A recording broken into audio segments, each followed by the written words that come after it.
Bismillahirrahmanirrahim. Assalamualaikum warahmatullahi wabarakatuh.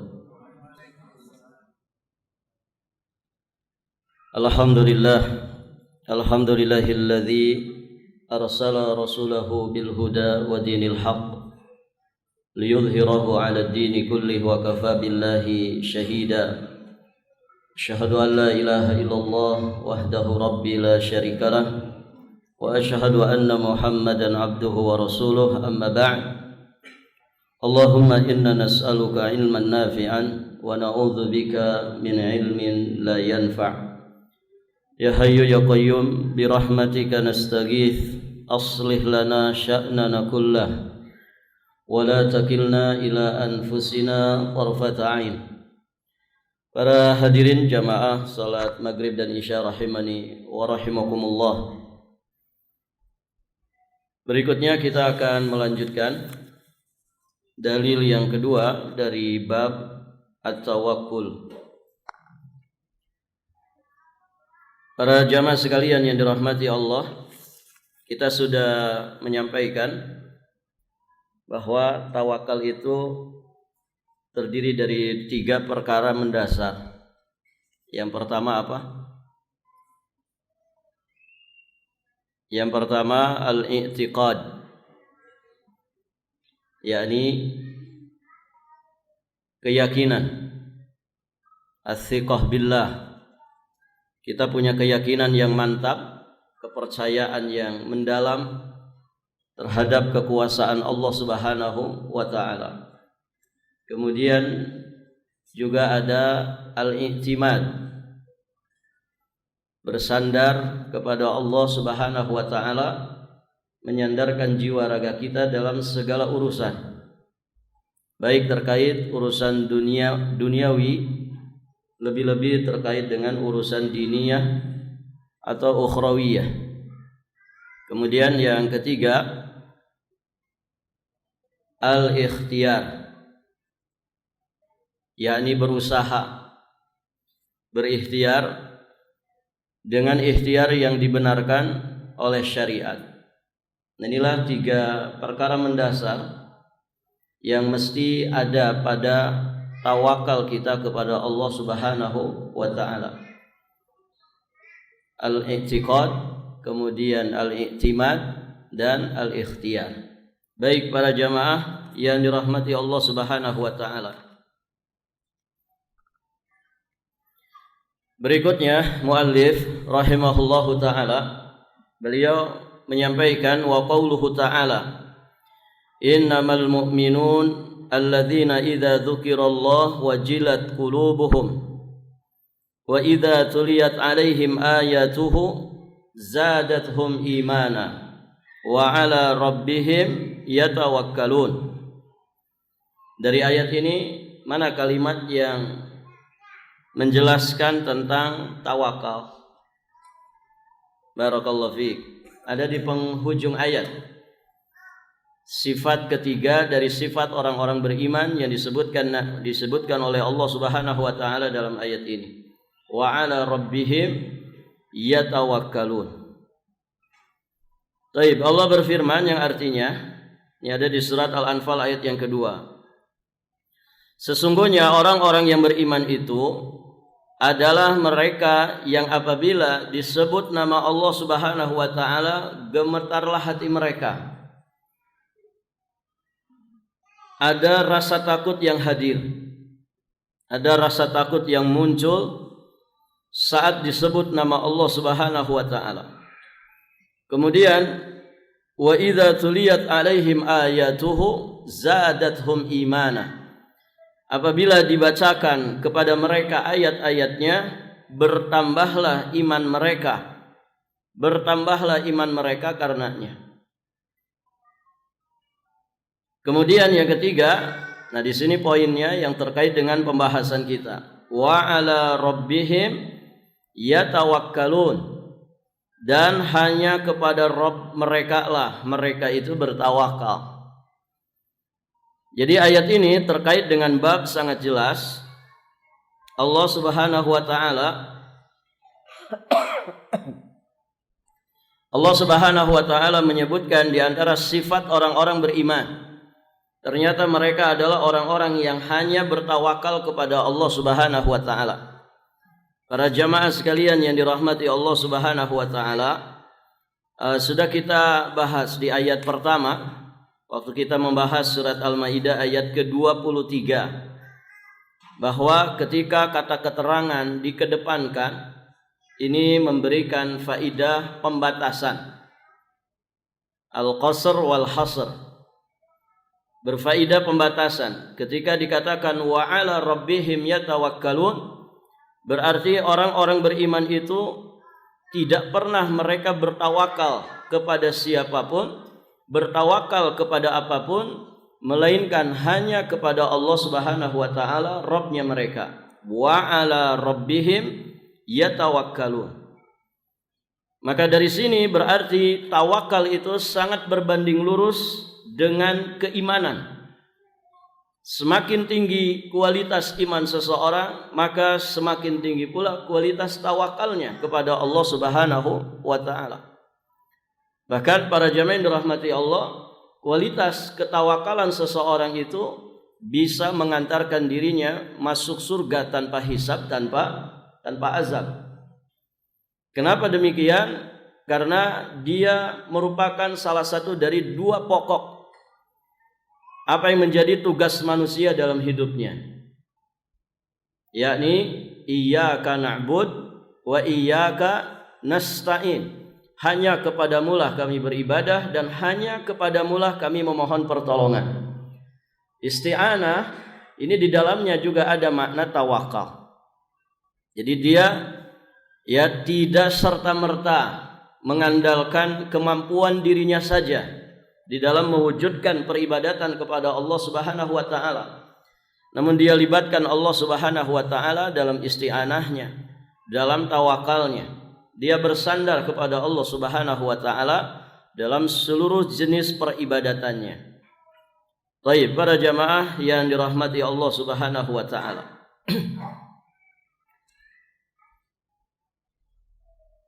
Dari ayat yang mulia ini kita juga bisa mengambil beberapa pelajaran yang lainnya. Di sini Allah Subhanahu wa taala menjelaskan tentang sifat-sifat orang beriman. Ada 3 yang disebutkan di sini. Banyak ya karakteristik orang-orang beriman itu.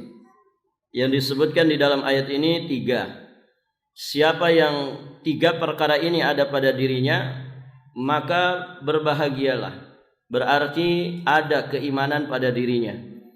Yang pertama, idza dzukirallah wajilat qulubuhum. Apabila disebutkan nama Allah Subhanahu wa taala, maka bergetar hatinya. Jadi getaran hati saat disebut asma Allah Subhanahu wa taala. Saat disebutkan wahyu dari Allah Subhanahu wa taala, disebutkan ancaman dan juga berita gembira yang disampaikan oleh Allah Subhanahu wa taala, disebutkan tentang azabnya, kemudian ada getaran di dalam hati, maka itu adalah pertanda keimanan. Demikianlah sifat dari orang beriman. Bergetar hatinya ketika disebut asma Allah Subhanahu wa taala. Tumbuh rasa takutnya ketika dia mendengarkan peringatan dari Allah Subhanahu wa taala. Baik, para jamaah yang dirahmati Allah. Kemudian wa idza tuliyat alaihim ayatuhu zadatuhum imana. Ini yang kedua. Apabila dibacakan ayat-ayat Allah Subhanahu wa taala, bertambahlah imannya. Kenapa demikian? Karena ayat-ayat Allah ketika dibacakan berarti akan memberikan tambahan ilmu kepada dirinya. Ketika bertambah ilmu, para jamaah yang dirahmati Allah, ilmu ini akan membuahkan keyakinan. Ilmu ini akan menghasilkan iman. Maka ketika dibacakan ayat-ayat Allah Subhanahu wa taala, bertambahlah imannya. Ayat Allah ada berapa? Ada 2. Ayat-ayat syar'iyah, kemudian ayat-ayat kauniyah. Dengan memperhatikan ayat-ayat kauniyah, seorang mukmin itu akan bertambah imannya. Barakallahu fikum. Ayat kauniyah berarti alam semesta ini. Alam semesta ini dengan keunikannya, dengan beragam ya makhluk yang Allah Subhanahu wa taala ciptakan di alam semesta ini. Orang-orang yang akalnya masih sehat, orang-orang yang fitrahnya masih lurus, para jamaah yang dirahmati Allah, ketika menyaksikan, melihat alam semesta yang begitu besar, begitu menakjubkan, begitu rumit ya untuk dipikirkan oleh manusia, maka akan keluar pada dirinya kalimat-kalimat yang menggambarkan keimanannya kepada Allah. Ma khalaqta hadza batila. Ma khalaqta hadza batila. Ya demi Allah, engkau menciptakan ini tidaklah sia-sia begitu saja. Subhanaka faqina adzabannar. Maha suci engkau ya Allah, maka lindungilah kami dari siksa api neraka. Ini ayat kauniyah. Ya, ketika ditafakuri, ditadzakuri dan ditadaburi oleh seorang yang sehat akalnya, lurus fitrahnya, menghasilkan tambahan iman. Maka bagaimana lagi kalau kemudian yang dikaji, yang dipelajari, yang ditafakuri dan ditadaburi itu ayat-ayat syar'iyah. Ayat-ayat syar'iyah berarti wahyu dari Allah Subhanahu wa taala. Di mana kita bisa mendapatkan ayat-ayat Allah Subhanahu wa taala dibacakan? Yang paling nampak adalah di majelis ilmu. Begitu kan? Karena al-ilmu qala Allah wa qala Rasul wa qala sahabah. Ilmu, hakikat ilmu itu adalah firman-Nya Allah. Firman-Nya Allah, sabdanya Rasulullah sallallahu alaihi wasallam yang sahih. Kemudian atharnya para sahabat. Ini disampaikan di majelis ilmu. Ayat Al-Qur'an, hadis Rasulullah sallallahu alaihi wasallam, kemudian athar para sahabat, ini dibacakan di majelis ilmu. Maka Umar ibn Khattab radhiyallahu taala anhu, ya beliau mengajak manusia untuk hadir di majelis ilmu. Halumma, ya kesini, mari kesini, kita perbaharui iman-iman kita. Ya. Nu'minu sa'atan, mari kita beriman barang sesaat. Maksudnya apa? Beliau ngajak ke majelis ilmu. Kenapa? Karena di majelis ilmu ini akan tersirami iman kita, akan tersuburkan Islam kita. Karena di dalamnya dibacakan ayat-ayat Allah, ayat-ayat kauniyah, bahkan ayat-ayat syar'iyah. Wa idza tuliyat alaihim ayatuhu zadatuhum imana. Baik, para jamaah yang dirahmati Allah. Dan seorang mukmin itu pasti merasakan, ya. Seorang yang beriman, para jamaah yang dirahmati Allah, saat dia jauh dari majelis ilmu, dia akan merasakan itu. Bagaimana pengurangan terjadi dalam masalah imannya, gitu ya. Orang kalau biasa ngaji, para jamaah yang dirahmati Allah, kemudian lama tidak ngaji, biasanya ada sesuatu yang kurang di dalam hatinya. Ada sesuatu yang dia rasakan ini gersang, ya. Tidak ada siraman rohani yang dia dapatkan. Ketika dia segera sadar, dia akan balik lagi ke majelis ilmu. Namun tidak jarang sebagian orang, para jamaah yang dirahmati Allah, ketika semakin jauh dari majelis ilmu, maka dia akhirnya kebablasan sampai semakin jauh, semakin jauh, semakin jauh. Kalau sudah seperti itu, maka berat bagi dia untuk bisa menambah imannya. Berat bagi dia bahkan untuk sekedar mempertahankan iman yang ada pada dirinya. Terlebih menjauhnya dia dari majelis ilmu, kemudian semakin banyak dia bergabung dengan komunitas-komunitas yang jauh daripada agama Allah Subhanahu wa taala. Akan semakin jauh. Makanya para jamaah yang dirahmati Allah, bisa kita perhatikan, ya. Kalau ada di antara teman-teman kita yang dulu ngaji bareng bersama kita, tiba-tiba hilang dari edaran, gitu ya. Barakallahu fiikum. Akhirnya mungkin kita mendengar informasinya, si fulan sudah futur, si alan sudah futur. Taib, cikal bakalnya apa? Akar permasalahannya apa? Itu bermula dari dia meninggalkan majelis ilmu. Bermula dari situ. Kenapa? Karena enggak ada peringatan, enggak ada siraman untuk imannya. Sehingga berat untuk meningkatkan iman atau bahkan sekedar mempertahankan iman. Maka disinilah majelis keimanan. Nu'minus sa'atan. Ya, kita beriman barang sejenak, kita nambah iman kita barang sejenak duduk di majelis ilmu. Baik, para jamaah yang dirahmati Allah Subhanahu wa taala.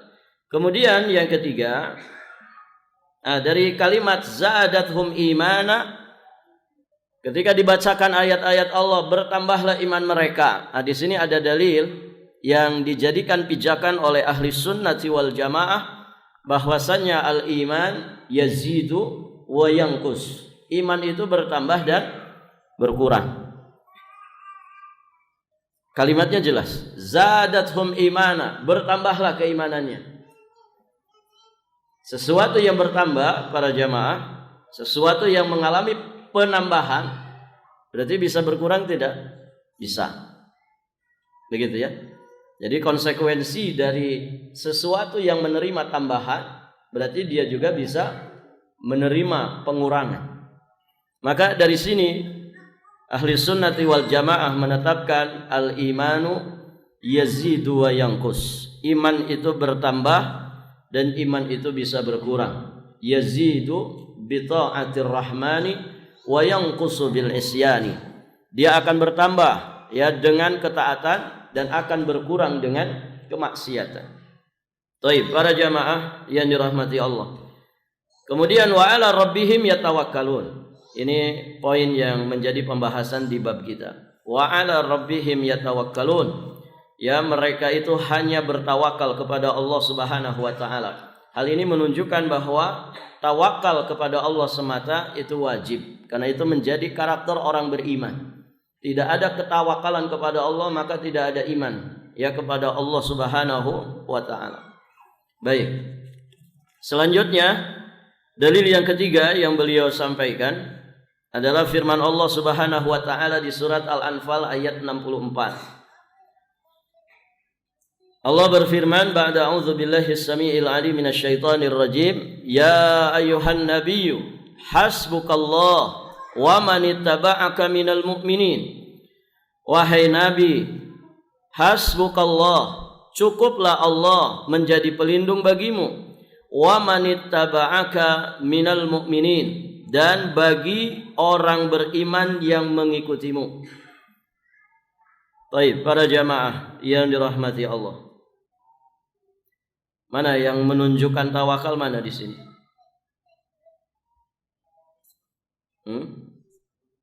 Ada kalimat tawakal enggak di situ? Mana ikhwan? Dari ayat tersebut yang menunjukkan tentang makna tawakal.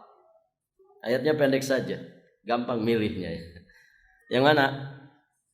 Hasbukallah. Hasbukallah. Wahai Nabi, wahai orang-orang beriman, cukuplah Allah sebagai pelindungmu. Cukuplah Allah. Artinya ini makna dari i'timad. Kita merasa tenang, kita merasa cukup, kita merasa dilindungi oleh Allah Subhanahu wa taala. Artinya ada sandaran yang totalitas yang kita persembahkan dari jiwa dan raga kita hanya kepada Allah Subhanahu wa taala. Tenang, ada saya, kan begitu. Antum punya masalah, misalkan teman antum ini punya wewenang lah gitu. Apa dia bilang? Tenang saja, ada saya. Artinya cukup saya bagimu. Barakallahu fiikum. Artinya itu akan menjadi sandaran hati. Maka kalau kemudian Allah menyatakan hasbukallah, cukup bagimu, cukup bagi orang-orang beriman Allah sebagai pelindungnya. Bagaimana orang tawakal itu enggak tenang? Kenapa? Karena pelindungnya adalah Allah, penolongnya adalah Allah Azza wa Jalla. Semakin orang itu tawakal, semakin orang beriman itu bersandar secara totalitas kepada Allah Subhanahu wa taala, semakin tentram batinnya, semakin tenang jiwanya, semakin damai hidupnya. Hasbukallah. Ini makna yang begitu mendalam. para jamaah yang dirahmati Allah Subhanahu wa taala. Baik. Nah, di situ makna dari tawakal. Ya, ini petunjuk dari Allah Subhanahu wa taala, bisyarah, yakni kabar gembira dari Allah Subhanahu wa taala kepada Rasulullah dan juga kepada pengikutnya dari kalangan orang-orang beriman, bahwa Allah Subhanahu wa taala berjanji untuk memberikan pertolongan, memberikan perlindungan kepada Nabi dan juga kepada para sahabatnya atas orang-orang kafir, musuh-musuh Allah, musuh-musuh Rasulnya, musuh Islam dan juga kaum muslimin. Maka Allah Subhanahu wa taala perintahkan kepada Nabi juga kepada orang-orang beriman supaya hanya menyandarkan jiwa raga mereka kepada Allah Subhanahu wa taala, bukan kepada selainnya. Baik, para jamaah yang dirahmati Allah Subhanahu wa taala.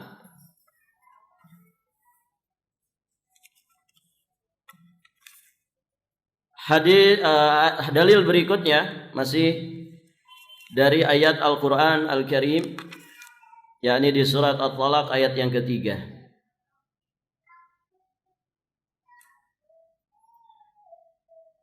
Allah Subhanahu wa taala berfirman, wa yarzuqhu min haitsu la yahtasib. Ini tentang orang-orang bertakwa. Yaj'al lahu makhraja, ya orang yang bertakwa kepada Allah. Wa may yattaqillaha yaj'al lahu makhraja. Siapa yang bertakwa kepada Allah, Allah akan memberikan jalan keluar atas segala permasalahan yang dihadapinya. Wa yarzuqhu min haitsu la yahtasib, dan dia akan diberi rezeki.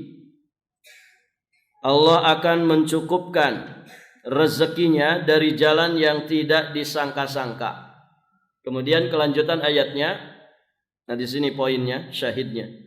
Wa may yatawakkal 'ala Allah fahuwa hasbuh. Siapa yang bertawakal kepada Allah, niscaya Allah akan mencukupkan keperluannya, akan menyelesaikan hajat-hajatnya. Ini mirip dengan ayat sebelumnya, hasbukallah. Allah Subhanahu wa taala akan memberikan kecukupan bagi orang-orang yang bertawakal kepadanya. Innallaha balighu amrih. Sesungguhnya Allah melaksanakan urusan yang dikehendakinya. Qad ja'alallahu likulli syai'in qadra. Sesungguhnya Allah telah mengadakan ketentuan bagi tiap-tiap segala sesuatu. Baik, para jamaah, dari ayat ini sangat jelas yang kaitannya dengan bab kita pada kalimat wa may yatawakkal 'ala Allah fahuwa hasbuh. Siapa yang yakin dia menyandarkan jiwa raganya kepada Allah dalam semua urusannya, maka Allah Subhanahu wa taala akan memberikan fadilahnya, yakni Allah akan mencukupkan dirinya atas segala hajat atau keperluannya. Allah akan menjadi penolong, pembela dan juga pelindungnya. Baik, para jamaah yang dirahmati Allah. Berikutnya ayat terakhir. Ya, ayat terakhir dari bab ini. Semuanya dari ayat ya. Yakni firman Allah di surat Ali Imran ayat 173. Allah Subhanahu wa taala berfirman, alladzina qala lahumun nas innan nasa qad jama'u lakum fakhshawhum fazadahum imana wa qalu hasbunallah wa ni'mal wakil. Alladzina, yakni orang-orang yang mentaati Allah dan Rasulnya. Qala lahumun nas, yang kepada mereka manusia mengatakan, innan nasa qad jama'u lakum, sesungguhnya manusia telah mengumpulkan pasukan untuk menyerang kalian. Fakhshawhum, karena itu takutlah kepada mereka. Fazadahum imana, maka perkataan itu justru menambah keimanan mereka. Wa qalu, dan mereka menjawab, hasbunallah, cukuplah Allah, menjadi penolong kami, wa ni'mal wakil, dan Allah adalah sebaik-baik pelindung. Baik para jamaah, kalimat yang mana kaitannya dengan tawakal? Sama ya, 3 ayat ini menjelaskan manfaat dan faidah serta fadilah orang-orang yang bertawakal hanya kepada Allah. Allah akan menjadi penolongnya, pelindungnya, pembelanya, dan Allah yang akan mencukupkan segala kebutuhannya. Yani pada kalimat wa qalu hasbunallah, ini diucapkan oleh orang-orang beriman yang memiliki ketawakalan di dalam jiwa mereka. Hasbunallah wa ni'mal wakil, cukuplah Allah menjadi penolong kami, wa ni'mal wakil, dan Allah adalah sebaik-baik pelindung. Ayat ini para jamaah yang dirahmati Allah, ini terkait dengan peristiwa setelah perang Uhud. Jadi ada kisahnya. Jadi ketika itu Abu Sufyan dan orang-orang musyrik. Abu Sufyan saat itu belum masuk Islam. Kapan Abu Sufyan masuk Islam? Ketika peristiwa Futuh Mekah. Jadi ketika perang Badar, ketika perang Uhud, ya Abu Sufyan belum masuk Islam. Nah, para jamaah yang dirahmati Allah, dikisahkan ketika Abu Sufyan dan orang-orang musyrikin Quraisy, mereka kembali dari peperangan Uhud.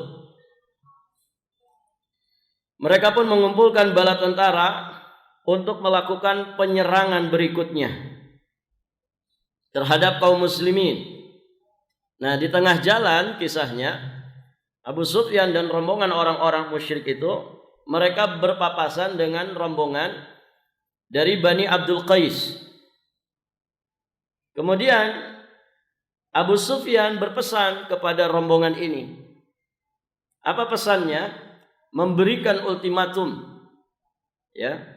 Dia nitip pesan untuk disampaikan kepada Nabi Muhammad sallallahu alaihi wasallam dan juga para sahabatnya, bahwasannya kaum Quraisy mereka telah mengumpulkan pasukan yang sangat besar, pasukan yang banyak untuk kembali menyerang Muhammad. Begitu. Ini kerjaannya siapa? Nakut-nakutin ini. Yang biasa nakut-nakutin siapa? Syaitan. Ini kerjaannya setan. Setan itu kan ada 2, ada setan bangsa jin, ada setan bangsa manusia. Yukhawifu awliya'ah. Nah, saat itu para jamaah yang dirahmati Allah, kaum muslimin ditakut-takuti bahwa orang-orang kafir Quraisy mereka sudah mengumpulkan qad jama'u lakum, ya, mengumpulkan pasukan yang sangat besar, pasukan yang sangat kuat untuk menyerang Nabi Muhammad dan juga para sahabatnya. Fakhshawhum, ya, maka takutlah kepada mereka. Ini supaya muncul rasa takutnya.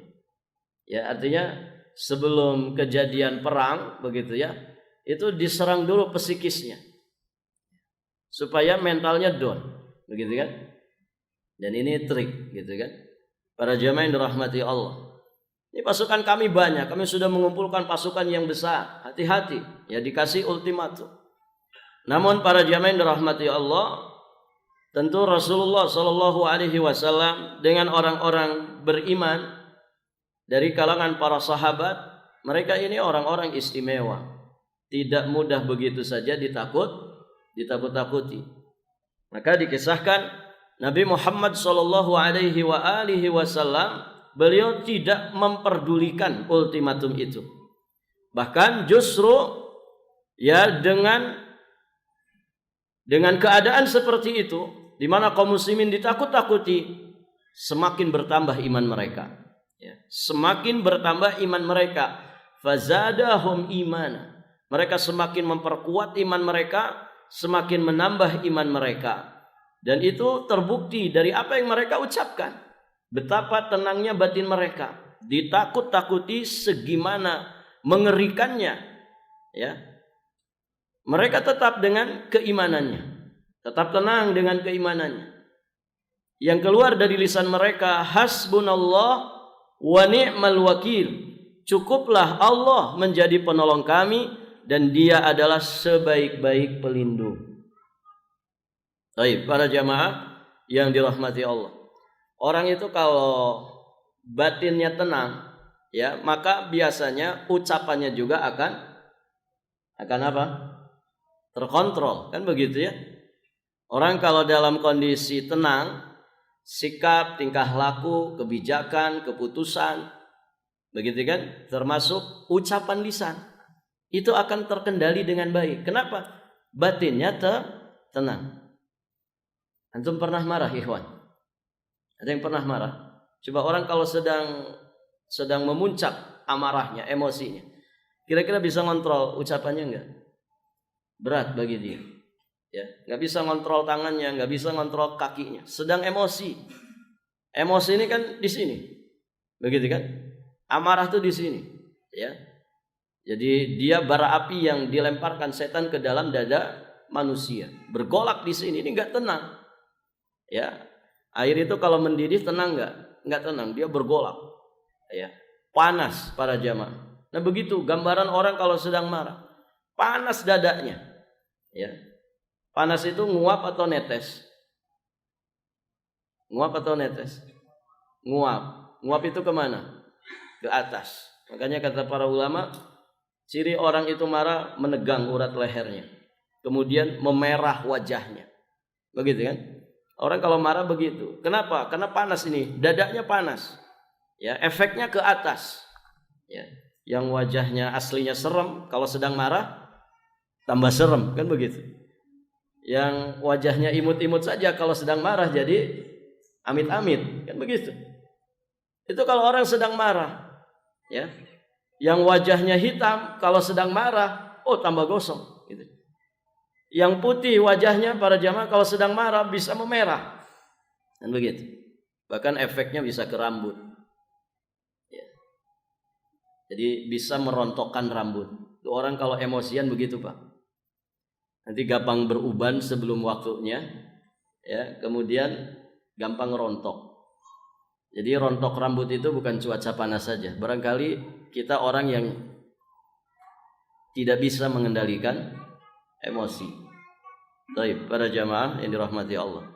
Ini banyak keluhan dari para istri yang suaminya sudah ngaji, begitu ya. Banyak keluhan. Ya, dan sampai ke kita keluhannya. Ustaz, suami saya sudah ngaji tapi orangnya senang bentak-bentak istri. Barangkali suaminya ada di sini nih. Baik, para jamaah. Dia sudah ngaji, katanya ngaji sunnah. Tapi masih senang ngomelin istri, bentak-bentak istri. Kami wanita itu nggak suka dibentak-bentak, gitu ya. Wong antum laki-laki saja suka nggak dibentak-bentak? Nggak suka kan? Kalau istri antum ngomel-ngomel, bentak-bentak, cerewet, gitu ya. Kita laki-laki saja nggak suka, apalagi perempuan. Perempuan makhluk halus, ikhwan. Gitu ya. Perasaannya sangat lembut, gitu ya. Maka ya kalau kemudian antum bentak-bentak, kasihan, gitu ya. Nah ini berarti kan gambaran yang ngaji saja, yang sudah ngaji ini bisa lisannya nggak terkendali. Artinya apa? Ngajinya belum ada bekasnya. Tidak peduli mau puluhan tahun dia ngaji, kalau masih modelnya begitu, nggak bisa kontrol emosi, nggak bisa berakhlak ya dengan lisannya, berakhlak dengan tangan dan kakinya, apalagi kepada istrinya, orang terdekatnya. Nah, ini berarti ada masalah ya dalam proses ngajinya. Barangkali kurang ikhlas, ya. Barangkali ngaji hanya formalitas saja. Ada orang yang penting disebut si fulan itu ikhwan ngaji, hanya ganti casing saja, tapi nggak pernah hadir di pengajian. Ya kecuali kalau ada daurah saja dia hadir. Ya sampai ada istilah ikhwan daurah, gitu ya. Jadi nongolnya itu kalau ada daurah saja, kalau ada ustadz datang baru dia nongol. Ya. Nah ini ngaji sunnah itu bukan begitu. Ngaji sunnah juga bukan ngoleksi ilmu, ya kan? Tapi bagaimana ilmu itu menjadi terapan, ya di dalam jiwa raga kita, dalam keseharian kita, dalam hubungan kita kepada Allah Subhanahu Wa Taala, dalam hubungan kita kepada sesama hamba Allah. Hamba Allah yang paling berhak untuk kita perlakukan dengan sebaik-baiknya orang-orang terdekat kita, ya kan? Maka bagaimana ya orang kalau kemudian tidak bisa jaga lisan kepada istrinya sendiri? Baik, nah ini diperhatikan. Jadi para jamaah, orang kalau tenang hatinya, ketenangan hati itu didapatkan dengan kualitas ilmu, kemapanan ilmu, kemudian tingginya kualitas iman.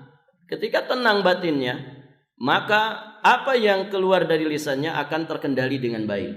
Sikap tingkah lakunya juga demikian. Ya, lihat sosok Nabi Shallallahu Alaihi Wasallam. Ya, dengan kualitas imannya yang sangat luar biasa, akhlaknya, budi pekertinya yang sangat luhur. Orang melihat sosoknya saja, Masya Allah, begitu menawan. Bagaimana lagi kalau dekat bersahabat dengannya? Akan merasa tenang, ya merasa nyaman. Nah begitu, seharusnya seorang mukmin itu begitu. Ya, antum baca kitab Syama'il Nabi, ya bagaimana keteladanan Rasulullah Shallallahu Alaihi Wasallam. Yang orang ketika melihat sosoknya saja dari jauh sudah adem, ces ke hati itu. Ya. Apalagi kalau dekat-dekat bersahabat dengannya, apalagi kalau jalsah bermajelis dengannya, apalagi kalau kemudian menimba ilmu darinya. Masya Allah. Nah ini para jamaah yang dirahmati Allah Subhanahu Wa Taala. Nah lihat di sini orang-orang beriman, kita balik ke pembahasan. Orang-orang beriman dengan ketenangan imannya, kualitas iman yang ada pada mereka, yang keluar dari lisan mereka itu adalah kalimat thayyibah. Ditakut-takuti dia. Ya, ngeri kan ikhwan kalau orang ditakut-takuti, ngeri. Ya, diancam-ancam. Tapi lihat keimanan bisa menenteramkan batin, yang akhirnya ucapan lisannya terkendali. Hasbunallah wa ni'mal wakil. Baik. Di dalam asar Abdullah bin Abbas radhiyallahu taala anhuma, ini kelanjutan dalil yang beliau sampaikan di penghujung bab. Beliau menukilkan asar dari Abdullah bin Abbas radhiyallahu taala anhuma. Beliau berkata, kalimat hasbunallah wa ni'mal wakil adalah kalimat yang diucapkan oleh Nabiullah Ibrahim alaihi salam ketika beliau dilemparkan ke dalam api. Artinya saat-saat orang itu menghadapi suasana yang genting, suasana yang darurat, suasana yang dia tidak mau harus memasrahkan jiwa raganya kepada Allah. Ya. Maka dalam kondisi seperti itu, inilah kalimat yang dianjurkan untuk diucapkan. Hasbunallah wa ni'mal wakil. Hasbunallah wa ni'mal wakil. Ini diucapkan oleh Nabiullah Ibrahim ya saat beliau dilemparkan saat beliau dibakar. Thayyib, para jamaah yang dirahmati Allah. Kemudian juga kalimat thayyibah ini diucapkan oleh Nabi Shallallahu Alaihi Wasallam di dalam kasus ayat tadi. Ya, ketika rombongan Bani Abdul Qais ya berkata kepadanya, sesungguhnya manusia telah mengumpulkan pasukan untuk menyerangmu, karena itu takutlah kepada mereka. Maka justru perkataan itu menambah keimanan bagi Rasulullah Sallallahu Alaihi Wasallam dan juga para sahabatnya, dan mereka mengucapkan kalimat hasbunallah wa ni'mal wakil. Cukuplah Allah sebagai penolong kami dan Allah adalah sebaik-baik ya tempat berlindung. Baik. Para jamaah yang dirahmati Allah, alhamdulillah kita sudah menyelesaikan bab tentang at-tawakkul 'ala Allah. Ya, semoga ini menjadi bekal yang baik bagi kita yang bisa meningkatkan kualitas tawakal kita kepada Allah Subhanahu wa taala. Dan tawakal itu ya perkara yang hari-hari ya mestinya bersama dengan kita. Sebagaimana yang kita bahas dulu di awal-awal pembahasan bab ini, bahwa manusia dalam hidupnya selalu mencari yang enak, nikmat, dan menghindar dari yang tidak baik. Ya, cari untung, menghindar dari rugi. Cari sehat, menghindar dari sakit. Gitu ya. Dia cari hidup, menghindar dari mati. Dan begitu. Nah, itu kehidupan manusia. Ya, cari lapang, menghindar dari kesempitan. Ya, cari enak, menghindar dari sesuatu yang tidak enak. Nah, itu kehidupan manusia dalam kesehariannya. Maka tawakal itu dibutuhkan untuk kita meraih manfaat ataupun untuk kita menghindar dari segala madarat. Baik para jamaah dirahmati Allah, dan doa-doa tentang tawakal ini diajarkan oleh Rasulullah dalam keseharian kita. Kita mengawali hari saat keluar dari rumah, apa doanya? Bismillahi tawakkaltu 'ala Allah la haula wala quwwata illa billah. Ya. Kemudian kalimat ini juga selayaknya diucapkan. Ya, kita sudah ikhtiar maksimal. Ya, ternyata qadarullah, apa yang mungkin kita harapkan, ya, apa yang kita harapkan tidak, apa yang kita dapatkan tidak sesuai dengan apa yang kita harapkan. Maka jangan berkecil hati. Cukup katakan hasbunallah wa ni'mal wakil. Taib. Sampai di sini para jamaah yang dirahmati Allah. Nanti di bab berikutnya. Ini tanggal berapa Sya'ban? Mungkin sekali dua kali pertemuan lagi ya.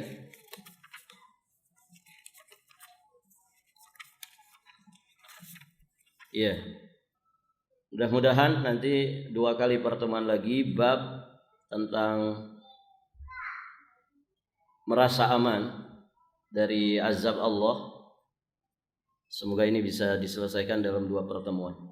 Nanti kita akan membahas firman Allah, afa aminu makrallah. Maka apakah mereka merasa aman dari makarnya Allah, dari azabnya Allah Subhanahu wa taala.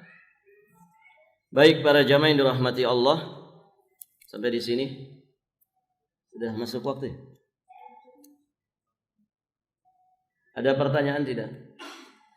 Ya, follow. Futur.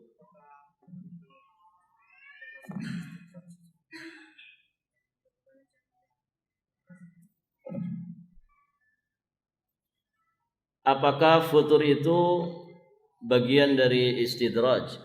Iya. Futur itu para jamaah, dia dari kata fatrah ya, futur. Al-lin ba'da syiddah. Begitu penjelasan para ulama. Futur itu maknanya lembek setelah sebelumnya kuat dan keras. Futur itu malas setelah sebelumnya punya semangat yang membaja. Futur itu juga maksiat.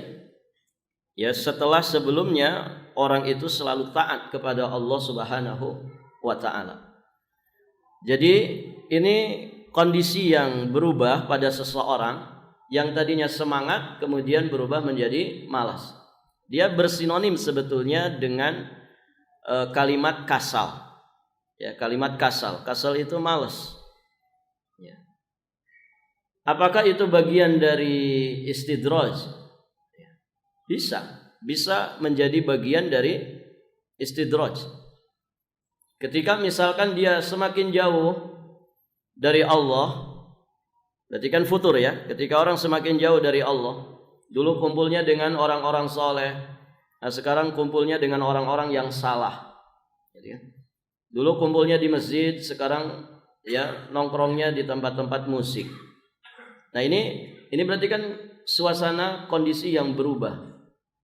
Nah para jamaah dirahmati Allah, ketika kemudian dia kondisinya seperti itu, jauh dari Allah, jauh dari agama Allah, kemudian dia merasa nyaman dengan itu.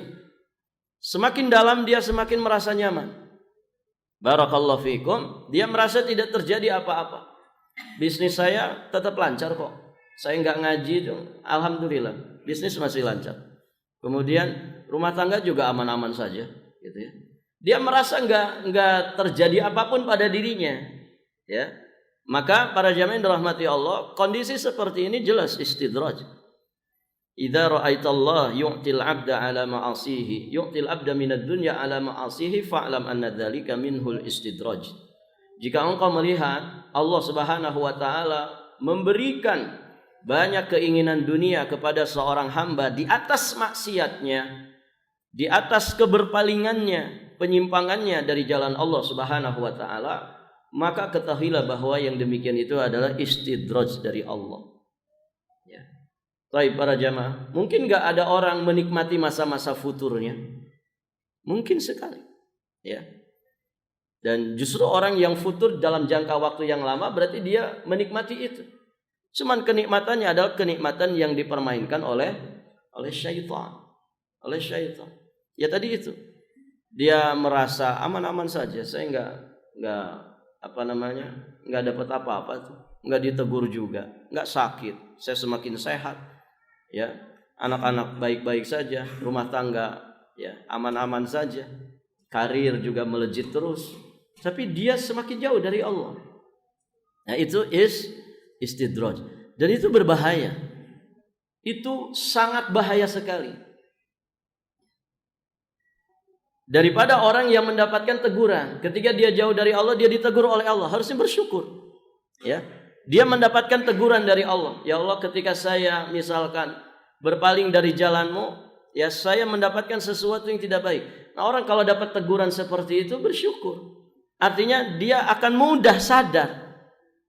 Akan cepat dia kembali ke jalan yang benar. Kenapa? Dia merasa mendapatkan teguran. Ketimbang orang yang kemudian terus menerus dalam kelapangannya, dalam kenyamanan futurnya.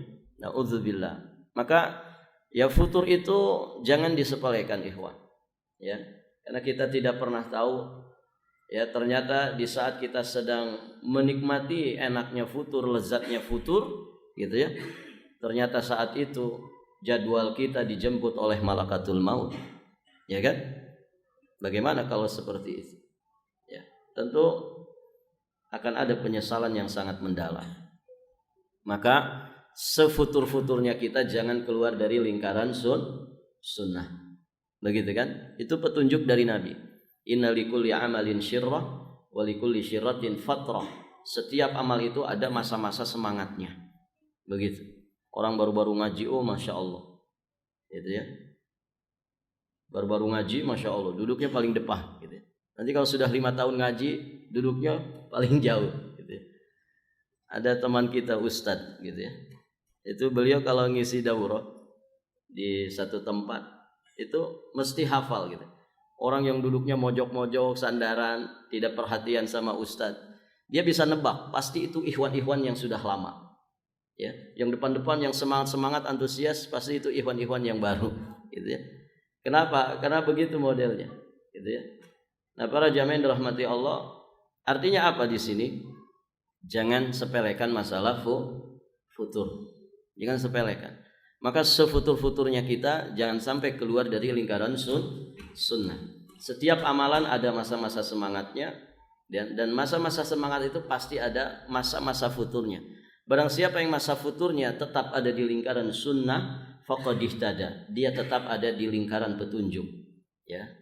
Namun orang yang futurnya keluar dari sunnah, maka faqad dhalla, sungguh dia telah menyimpang dengan penyimpangan yang sangat jauh. Dia telah tersesat. Nasallallahu as-salamah. Maka terus minta kepada Allah, ya, berdoa dengan doa istiqamah. Ya muqallibal qulub, tsabbit qalbi ala din. Ya. Di masa-masa fitnah seperti ini para jamaah, banyak yang bertumbangan di tengah jalan. Ya. Ini jalan ilmu, ini jalan mulia. Karena ini jalan pintas menuju surga. Kira-kira setan diam enggak, ikhwan? Tidak akan diam. Setan enggak akan diam. Ini semakin banyak orang ngaji, semakin banyak orang itu menempuh jalur pintas menuju ke surga. Dia enggak ridho orang pada masuk surga. Makanya hambatan di dalam menuntut ilmu itu besar sekali. Antum jangan menganggap ini kita belajar itu mulus-mulus saja. Enggak. Ini jihad besar para jamaah. Jalan yang ditempuh ketika kita menuntut ilmu ini jalan yang tidak mulus. Harus siap kita dengan jiwa raga kita. Ada banyak sandungan, ada banyak hambatan, ada banyak rintangan. Ini jalan mulia para jamaah. Tidak mungkin setan tinggal diam. Tidak mungkin dia ridho kita istiqomah di atas jalan ini. Tidak mungkin. Ya, setan ngerti ini. Ya, makanya dia yasuddun nas an sabilillah. Dia akan berusaha menghalang-halangi manusia dari jalannya Allah Subhanahu wa ta'ala. Maka orang itu harus paham. Dia harus siap jiwa raganya yang menghadapi segala macam rintangan, segala macam sandungan di jalan menuntut ilmu agama ini. Dan nanti ya akan nampak siapa yang kemudian berguguran di tengah jalan dan siapa yang kemudian istiqomah ajab sampai kemudian Allah menjemputnya. Semoga Allah anugerahkan kepada kita semua istiqomah. Semoga teman-teman yang sedang futur Allah segera kembali menyadarkannya. Juga semoga kita ya selalu terus diberi kesadaran sehingga kita istiqomah di atas hidayah ini. Amin Allahumma ya rabbal alamin. Kita akhiri subhanakallahumma bihamdik asyhadu an la ilaha illa anta astaghfiruka wa atubu ilaik. Assalamualaikum warahmatullahi wabarakatuh.